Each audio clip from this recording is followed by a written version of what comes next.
Hello YouTube, welcome back. It's Connor again. I hope everyone's doing well. So today is the Friday, one day before Palace Pier is due to run at Ascot, and I'm still hopeful of a big run. He's coming in price a little bit. We got him at 2 to 1. I think he's generally a 6 to 4 shot now. And I hope we're served up a terrific race tomorrow. But today I'm back with a selection for next year's Grand National. You know, it's a long way off with the National Hunt season just starting to get underway now. But I like the horse's chances even at this early stage, and I definitely like the price. The price is 50 to 1, and I think that's a price I'm more than comfortable to be playing at this far out. The horse I like is Farclas, trained by Gordon Elliott, owned by Gigginstown. I just talk about this horse's back form now and some form from his early days. There is a lot to talk about, so I'm going to be using my notes, so just bear with me. This horse was a very good juvenile. Couple of placed efforts at Grade 1 and Grade 2 level before going on to win the Triumph Hurdle at Cheltenham. From memory, he was a slick jumper, strong traveller, with a turn of foot, and he was a gutsy horse from memory. He still possesses some of those qualities now over fences as an older horse. He then stepped up into open company, and he did struggle, as we often do see with these good juveniles. It is a big step up to be on even on a par with the older horses. He got a couple of midfield finishes against good opposition such as Apples, Jade and Super Sunday. He was then sent over fences by Gordon Elliott, and he was able to win his first 3 chase starts on the bounce. I think that these races were run during the summer months. They may not have been the strongest, but I think it was a good learning experience for Farclas, and he was able to gain confidence over fences from winning these races, although they may not have been the strongest.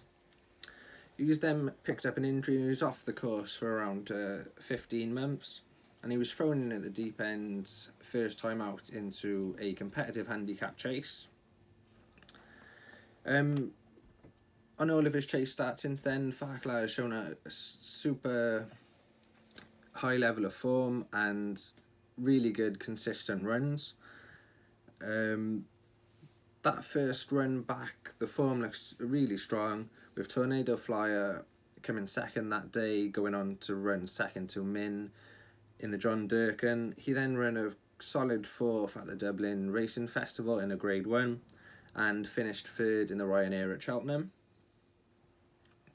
Castlebourne West, who was a couple of places ahead of Farclas that day, when the valuable Paddy Power chase next time out, a race in which Farclas contested, and the Grand National winner Manila Times was only a few lengths ahead of Farclas.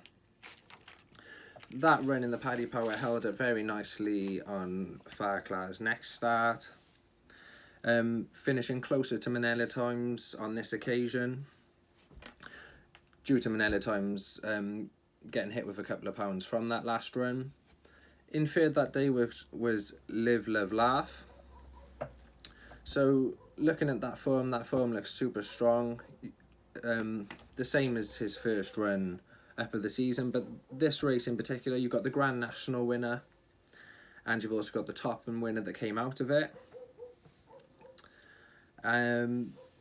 Again, talking about consistency, Farclas then went to Cheltenham and finished second in the Ultima.